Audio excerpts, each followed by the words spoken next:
For millions of Filipinos, living in a hazard-prone area is a reality faced every day. From typhoons and floods to earthquakes, landslides, and tsunamis, the Philippines is one of the most disaster-exposed countries in the world. Its location along the Pacific Ring of Fire, combined with a tropical climate prone to intense storms, makes safety a constant concern.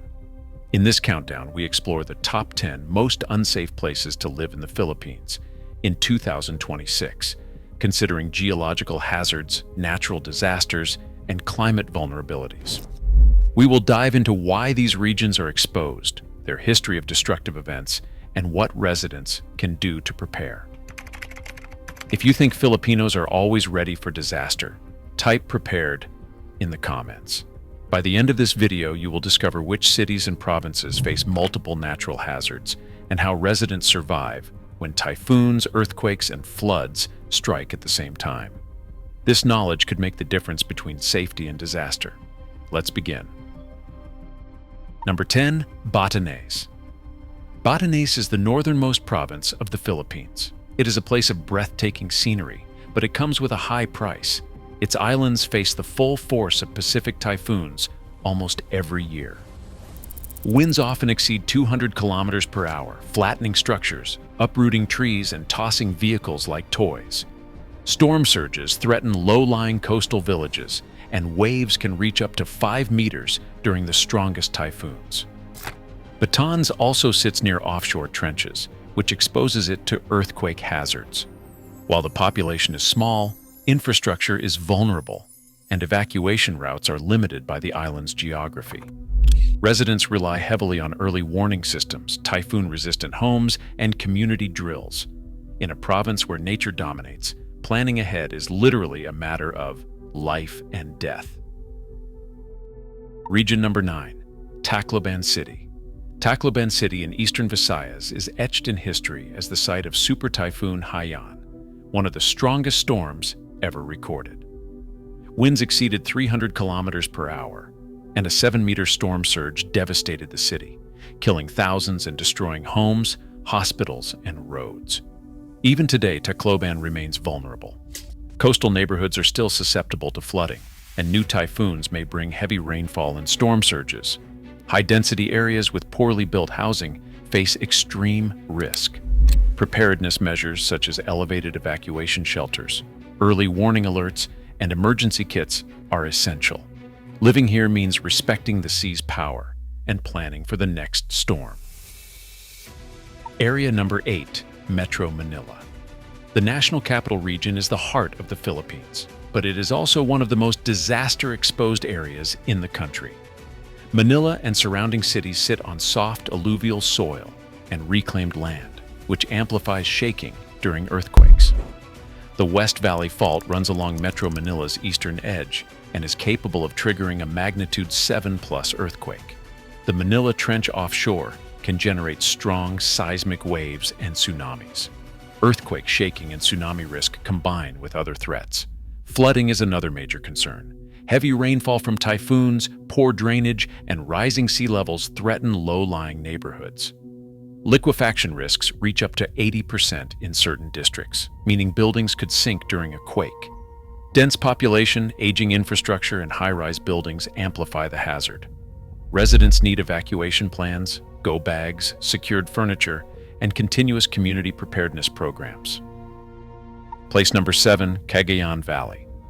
Cagayan Valley is one of Luzon's largest flood-prone regions. The Cagayan River, along with other tributaries, swells during the typhoon season and often spills into towns and farmlands.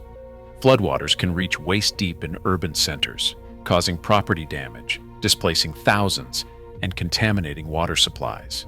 Steep mountains along the valley increase the risk of landslides, especially during heavy rains. Communities in low-lying areas face repeated flooding, while agriculture and transport infrastructure are vulnerable to disruption. Residents are advised to monitor river levels, maintain evacuation kits, and elevate homes where possible. Planning ahead reduces loss and safeguards livelihoods. Place number 6, Mindanao's coastal cities, Davao Oriental, Surigao, Cotabato. Mindanao may seem distant from frequent typhoons, but it faces high seismic and tsunami risk. Cities along the coast like Davao Oriental and Surigao lie near major trenches, the Philippine Trench and the Cotabato Trench.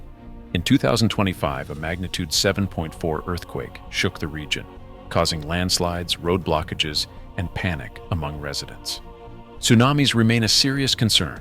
Waves from offshore quakes could reach several meters inland. Soft volcanic soils amplify ground shaking, and emergency infrastructure is often limited.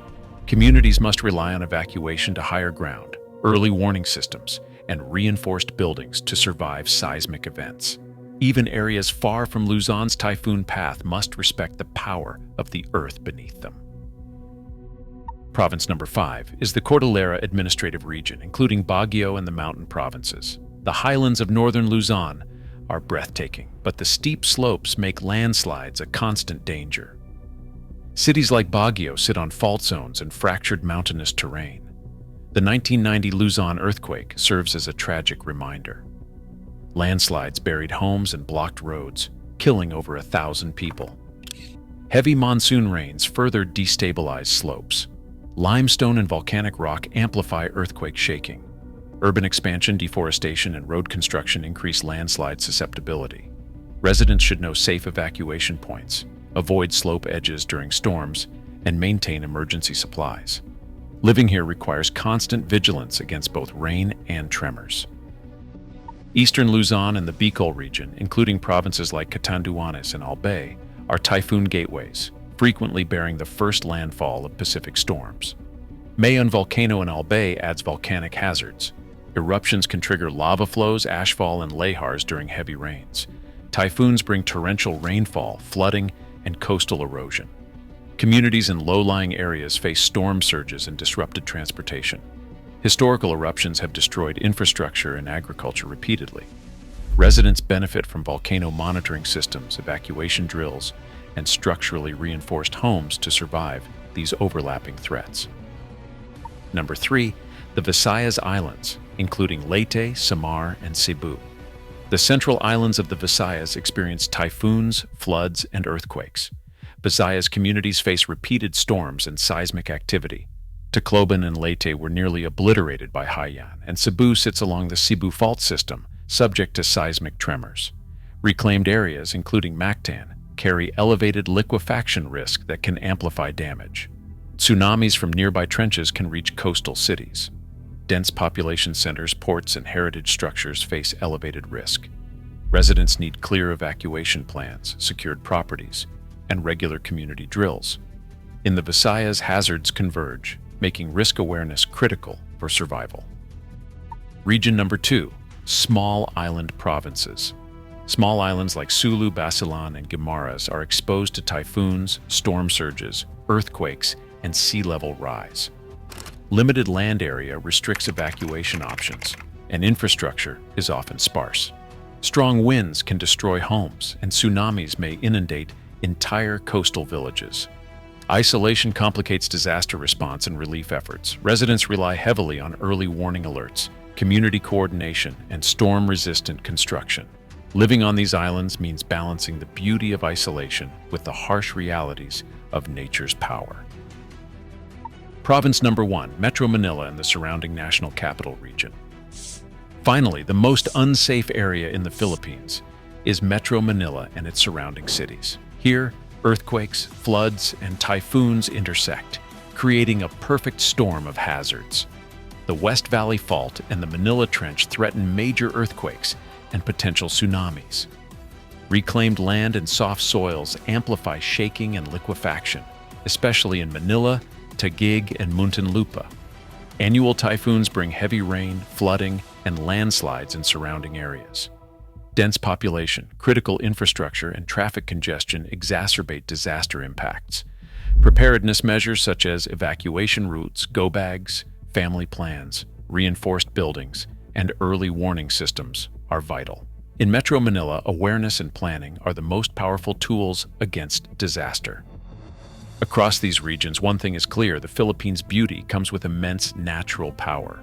From mountains and islands to rivers and coastal plains, hazards are constant, overlapping, and intensifying with climate change. Floods, earthquakes, landslides, tsunamis, and typhoons threaten millions.